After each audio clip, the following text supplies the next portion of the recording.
Hello everyone, my name is Zameer Ahmed, powered by advance auto electrical. दोस्तों, आप सब बहुत सारे वीडियो में देखा होगा, सिर्फ और सिर्फ हम ईसीएम रीड एंड राइट करते हुए, और बहुत सारे वीडियो में आपने देखा है मशीन के ऊपर टेस्टिंग करते हुए। तो रिपेयर करते हुए आपने कभी नहीं देखा है मेरा वीडियो। तो आज मैं एक छोटा फॉल्ट के रिलेटेड मैं आपको बताता हूँ, और इस फॉल्ट को रिलेटेड आपको इस वीडियो को आप देख के बहुत चीज़ें आप सीख सकते हैं।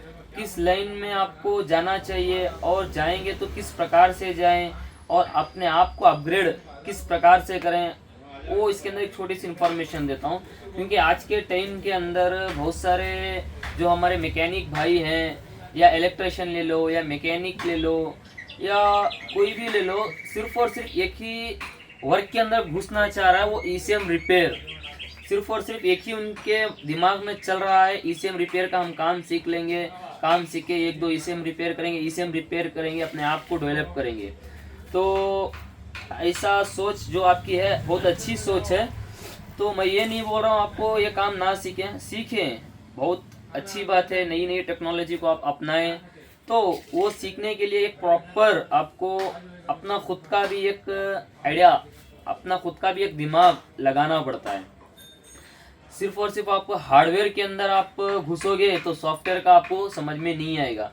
तो मैं सब भाइयों को मैं एक बात बताना चाहता हूँ, जब भी आप ईसीएम रिपेयर करना जाना जाना की सोच रहे हो, तो उससे पहले अपने आप को अपग्रेड करो।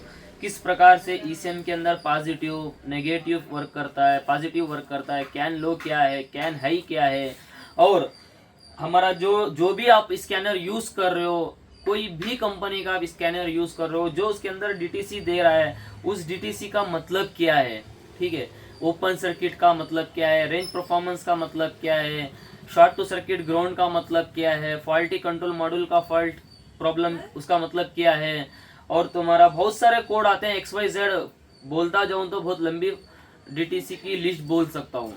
तो वो कोड को आप जब तक समझोगे नहीं, आपको मैं बॉन्ड पेपर पे लिख के देता हूँ, आपको कुछ समझ में नहीं आएगा। आपके पास कोई गाड़ी आएगी, उसका जो डीटीसी है वही आपके माइंडसेट में वो समझेंगे नहीं, तो आप ईसीएम रिपेयर के अंदर जाओगे कैसा, आप आइडेंटिफिकेशन करोगे कैसा, ईसीएम का प्रॉब्लम है या किसका प्रॉब्लम है। सिर्फ आप धक्के ही खाते रहेंगे, इसका फॉल्ट है, उसका फॉल्ट है, ये फॉल्ट है, वो फॉल्ट है। तो प्रॉपर आपको सबसे आपको एक चीज़ का ध्यान रखना है। सबसे पहले मैं आपको बताता हूँ, सबसे पहले ईसीयू को पावर सप्लाई किस प्रकार से जाती है। नंबर 1, किसी भी ईसीयू को ऑन करने के लिए पॉजिटिव नेगेटिव ये दो चीज़ कंपलसरी चाहिए। और जो भी हमारा स्कैनर है, डायग्नोस्टिक टूल है, उस डायग्नोस्टिक टूल से ईसीयू को बातचीत करने के लिए, कम्युनिकेट करने के लिए उसको नेटवर्किंग सिस्टम की ज़रूरत पड़ती है। नेटवर्किंग यानी हमारा के लाइन हो गया, और हमारा कैन लो हो गया, कैन हाई हो गया, इन चीज़ों का आपको ध्यान रखना है, ठीक है। नंबर 1, ईसीयू को ऑन करने के लिए पॉजिटिव नेगेटिव ये चाहिए, ठीक है, ऑन होने के लिए। और दूसरा, आप ईसीयू के साथ कम्युनिकेट बातचीत करने के लिए कैन कम्युनिकेशन का नेटवर्किंग सिस्टम आपको जानना चाहिए, ठीक है। ये आप जान गए, आपका कैन कम्युनिकेशन पावर सप्लाई एकदम प्रॉपर है, तो आप आपका डायग्नोस्टिक टूल्स की मदद से ईसीयू के साथ बातचीत कर रहे हैं। तो जो अपना कम्युनिकेशन के टाइम में वो चीज़ क्या बोल रहा है वो आपको समझना है। हमने कम्युनिकेशन कर लिए, जो हमारा ईसीयू है उसके अंदर से एक आवाज़ निकलती है, आवाज़ का मतलब हमारा एक डीटीसी निकलती है, ठीक है। हम जबान से बोलते हैं, वो जो है, वो जो बेजुबान जो चीज़ है वो वर्ड के थ्रू आपको समझाने की कोशिश करता है। गाड़ी के अंदर ये चीज़ है, इसका ये प्रॉब्लम है, इसके ऊपर आप फोकस करो, इसके ऊपर काम करो। ये जब तक आप ये थियरी नहीं समझेंगे, कहीं भी आपको पूरा वर्ल्ड के अंदर आप ईसीयू का सीख नहीं पाएंगे। ये प्रॉपर छोटे छोटे जो चीज़ें हैं वो सही तरीके से आपको जानने के बाद आप ईसीएम के अंदर जाएंगे, तब आप सक्सेस बनोगे। ईसीएम को जाने से पहले भी आपको बहुत सारी चीज़ों का ध्यान रखना है। इसके अंदर जो हमारा डेटा होता है, डेटा किस प्रकार से काम करता है। आपने तो negative positive can low can he आप मास्टरमाइंड बन गए, ठीक है। इसके अंदर पावर सप्लाई किया, ये तो आपने मास्टरमाइंड पूरी मास्टर क्लास ही आपने पूरी कंप्लीट कर लिया है। और उसके बाद आता है डेटा। इसके अंदर किस प्रकार का इसके अंदर चिप लगी गई है, किस प्रकार का इसके अंदर डेटा है, किस प्रकार का इसके अंदर दिमाग है, किस दिमाग से ये काम कर रहा है, किस दिमाग से ये ऑपरेट कर रहा है, वो भी आपको जानना ज़रूरी रहता है। तो वो जो थ्योरी आती है डेटा के अंदर आती है। डेटा जब हम ईसीयू को प्रोग्राम करते हैं या ईसीयू को डेटा रीड एंड राइट करते हैं, वो जो चीज़ होती है वो प्रोग्रामिंग में आती है। रीड एंड राइट, क्लोन, कोई भी एक्सवाइजेड आप काम कर रहे हो तो डेटा का भी आपको समझना रहता है, ठीक है। डेटा भी आपको समझना रहता है। आपने वायरिंग के अंदर प्रॉपर मास्टरमाइंड बन गए और डेटा के अंदर मास्टरमाइंड बन गए। अभी बात आती है ईसीयू रिपेयरिंग की। ये सबसे लास्ट चॉइस, सबसे बेस्ट चॉइस रहेगी आपकी। तब मैं आपको गारंटी से बोलता हूँ, आपको लिख के दूंगा, आप सीखोगे काम। कोई भी किसी भी तरह का आपको काम सिखा रहा है, वो आपको एक जरिया है, एक आपको आइडिया दे सकता है, इस जगह इस प्रकार से प्रॉब्लम आ सकती है, तो आपको फाइंड आउट करना आपको खुद को रहता है। तो जो स्टार्टिंग के जो बेसिक चीज़ें हैं वो आप सीख गए, तो डायरेक्ट आप सबसे लास्ट ऑप्शन में आप ईसीएम रिपेयर करने जाओगे तो आपको इतना बारीकी से, इतना अच्छे तरीके से समझ में आएगा, उसकी कोई लिमिट नहीं रहेगी। तो आज मैं आपको बताता हूँ। देखो, ये मेरे पास एक EDC 1746 का ईसीयू इधर है।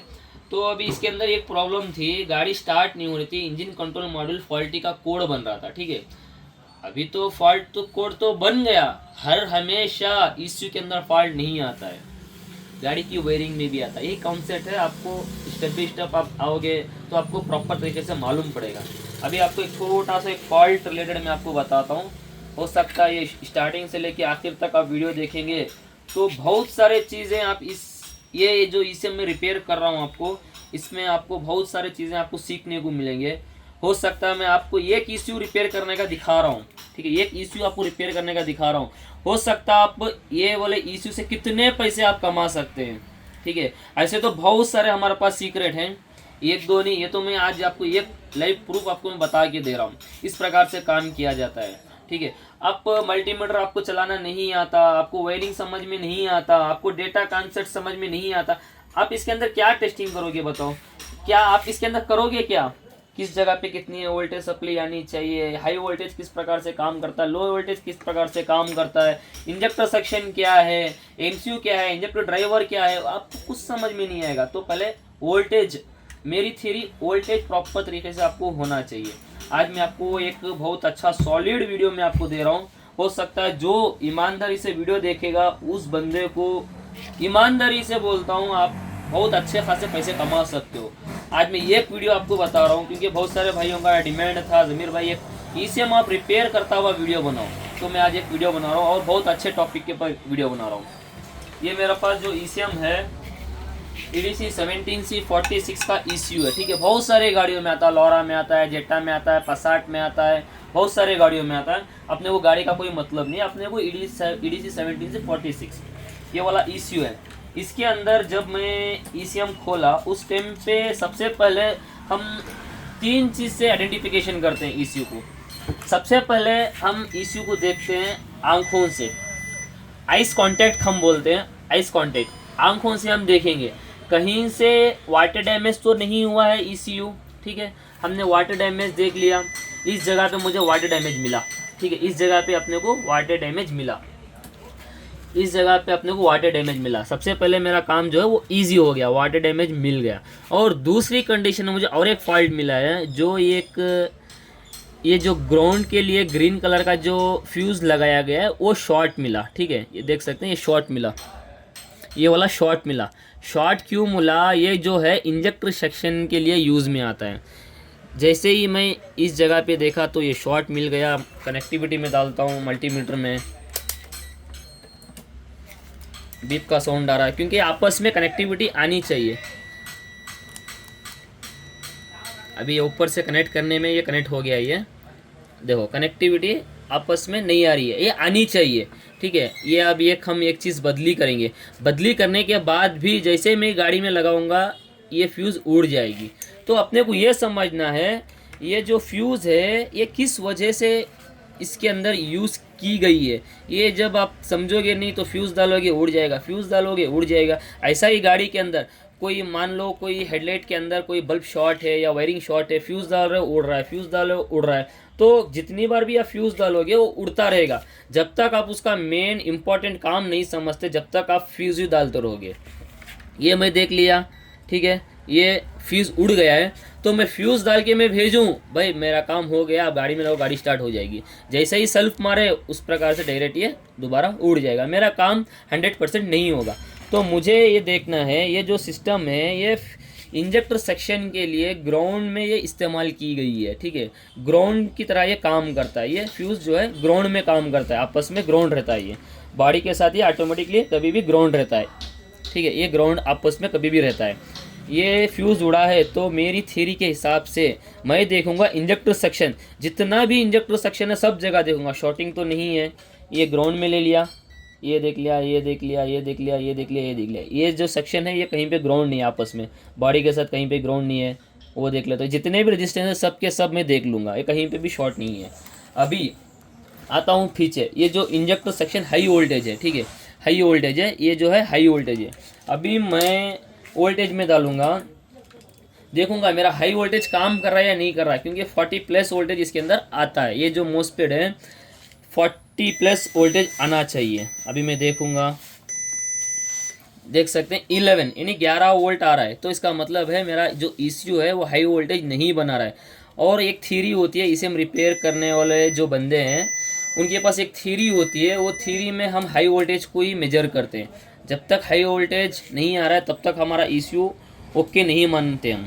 तो मेरा जो ECU है वो हाई वोल्टेज नहीं बना रहा है, देख सकते हैं हाई वोल्टेज नहीं बना रहा है। तो अभी मैं जो देखो हम काम करने के टाइम अपनी एक्सपीरियंस हो चुकी है, ये जैसे शॉर्ट हुआ तो हमारा जो इधर का जो मोस्टपेड है शॉर्ट हुआ बोल के, क्योंकि हमारी एक्सपीरियंस है, हम काम करें इतने सालों से, वो हमारी एक्सपीरियंस के हिसाब से अपने को मालूम हो चुका है। अभी देखो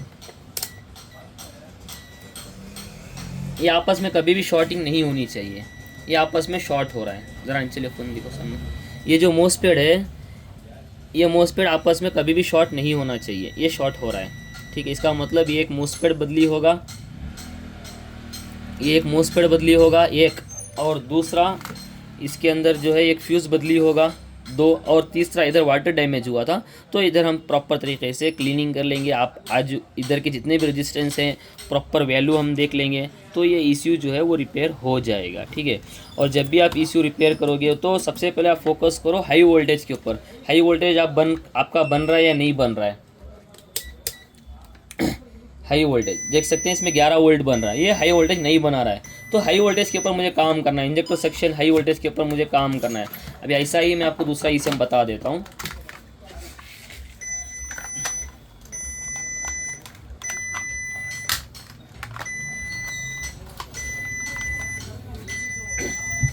देख सकते हैं इसके अंदर मैं हाई वोल्टेज चेक करता हूँ, देख सकते हैं 41 वोल्ट आ रहा है, तो इसका मतलब ये है मेरा इंजेक्टर सेक्शन जो है वो प्रॉपर काम कर रहा है। देख सकते हैं हाई वोल्टेज मेरा बना रहा है, यानी 41 वोल्ट। जो भी हम ECU रिपेयर करते हैं सबसे पहले हम हाई वोल्टेज के ऊपर फोकस करते हैं। जब तक आपका हाई वोल्टेज नहीं बनेगा इंजेक्टर के ऊपर पल्स नहीं आएगा, यही एक थ्योरी होती है। इस प्रकार से आप काम कर सकते हैं। जो बंदा ये वीडियो देखा है या जो बंदा इस वीडियो को समझा है, ईमानदारी से जो बंदा वीडियो को समझा है, वो बहुत अच्छा खासा एक छोटा मैं पॉइंट बताया हूँ, उस पॉइंट से आप बहुत अच्छा पैसा भी कमा सकते हो और अपने आप को डेवलप भी कर सकते हो। ठीक है दोस्तों, वीडियो अच्छा लगा तो लाइक करें, शेयर करें, कमेंट्स करें, सब्सक्राइब करें। Thanks for watching.